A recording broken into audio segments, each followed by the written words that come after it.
ದೇವರು ಸೀನಾಯ್ ಬೆಟ್ಟದ ಬಳಿಯಲ್ಲಿ ಇಸ್ರಾಯೇಲ್ಯರಿಗೆ ಆಜ್ಞಾವಿಧಿಗಳನ್ನು ನೇಮಿಸಿದ್ದು, ಇಸ್ರಾಯೇಲ್ಯರು ಸೀನಾಯ್ ಬೆಟ್ಟಕ್ಕೆ ಬಂದದ್ದು ದೇವರು ಅವರಿಗೆ ಭಯಂಕರ ರೀತಿಯಿಂದ ಪ್ರತ್ಯಕ್ಷನಾದದ್ದು. ಇಸ್ರಾಯೇಲ್ಯರು ಐಗುಪ್ತ ದೇಶದಿಂದ ಹೊರಟ 3ನೆಯ ತಿಂಗಳಿನ ಅದೇ ದಿವಸದಲ್ಲಿ ಸೀನಾಯ್ ಅರಣ್ಯಕ್ಕೆ ಬಂದರು. ಅವರು ರೆಫೀದೀಮನ್ನು ಬಿಟ್ಟು ಆ ಅರಣ್ಯಕ್ಕೆ ಬಂದಾಗ ಅಲ್ಲಿ ಬೆಟ್ಟಕ್ಕೆ ಎದುರಾಗಿ ಇಳುಕೊಂಡರು. ಮೋಶೆ ಬೆಟ್ಟವನ್ನೇರಿ ದೇವರ ಸನ್ನಿಧಿಗೆ ಹೋದಾಗ ಯೆಹೋವನು ಅವನಿಗೆ ಬೆಟ್ಟದ ಮೇಲಿನಿಂದ ಕೂಗಿ, ನೀನು ಯಾಕೋಬನ ಮನೆತನದವರಾದ ಇಸ್ರಾಯೇಲ್ಯರಿಗೆ ಈ ಮಾತುಗಳನ್ನು ಹೇಳಬೇಕು.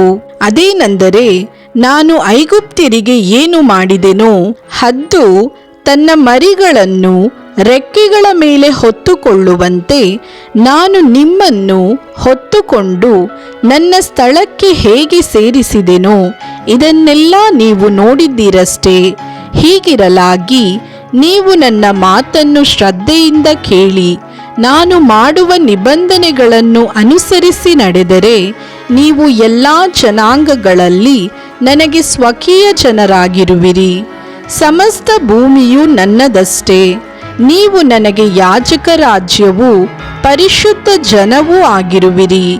ಇವೇ ನೀನು ಇಸ್ರಾಯೇಲ್ಯರಿಗೆ ಹೇಳಬೇಕಾದ ಮಾತುಗಳು ಎಂದನು. ಆಗ ಮೋಶೆ ಬಂದು ಜನರ ಹಿರಿಯರನ್ನು ಕೂಡಿಸಿ ಯೆಹೋವನು ಆಜ್ಞಾಪಿಸಿದ್ದ ಈ ಮಾತುಗಳನ್ನೆಲ್ಲ ಅವರಿಗೆ ತಿಳಿಸಿದನು. ಜನರೆಲ್ಲರೂ ಯೆಹೋವನು ಹೇಳಿದಂತೆಯೇ ಮಾಡುವೆವು ಎಂದು ಒಗ್ಗಟ್ಟಾಗಿ ಪ್ರತ್ಯುತ್ತರ ಕೊಡಲಾಗಿ, ಮೋಶೆ ಯೆಹೋವನ ಬಳಿಗೆ ಹೋಗಿ ಅವರ ಮಾತುಗಳನ್ನು ಆತನಿಗೆ ಅರಿಕೆ ಮಾಡಿದನು. ಯೆಹೋವನು ಮೋಶೆಗೆ, ಇಗೋ, ನಾನು ನಿನ್ನ ಸಂಗಡ ಮಾತಾಡುವಾಗ ಜನರು ಕೇಳಿ ಯಾವಾಗಲೂ ನಿನ್ನನ್ನು ನಂಬುವಂತೆ ನಾನು ಕಾರ್ಮುಗಿಲಲ್ಲಿ ನಿನ್ನ ಬಳಿಗೆ ಬರುವೆನು ಎಂದು ಹೇಳಿದನು.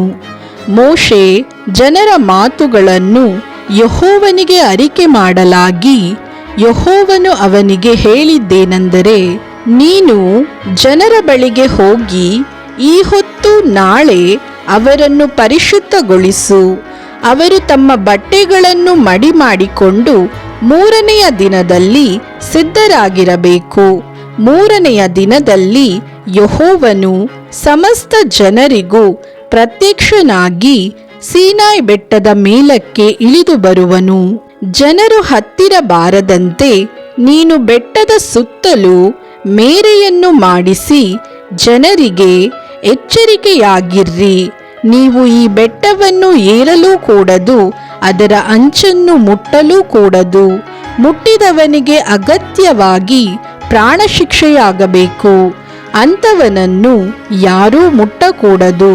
ಕಲ್ಲುಗಳನ್ನಾದರೂ ಬಾಣಗಳನ್ನಾದರೂ ಎಸೆದು ಅವನನ್ನು ಕೊಲ್ಲಬೇಕು.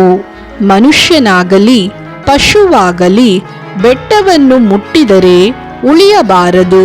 ಕೊಂಬಿನ ಧ್ವನಿ ಕೇಳಿಸಿದಾಗ ಬೆಟ್ಟದ ಸಮೀಪಕ್ಕೆ ಬರಬೇಕು ಎಂದು ಹೇಳು ಅಂದನು.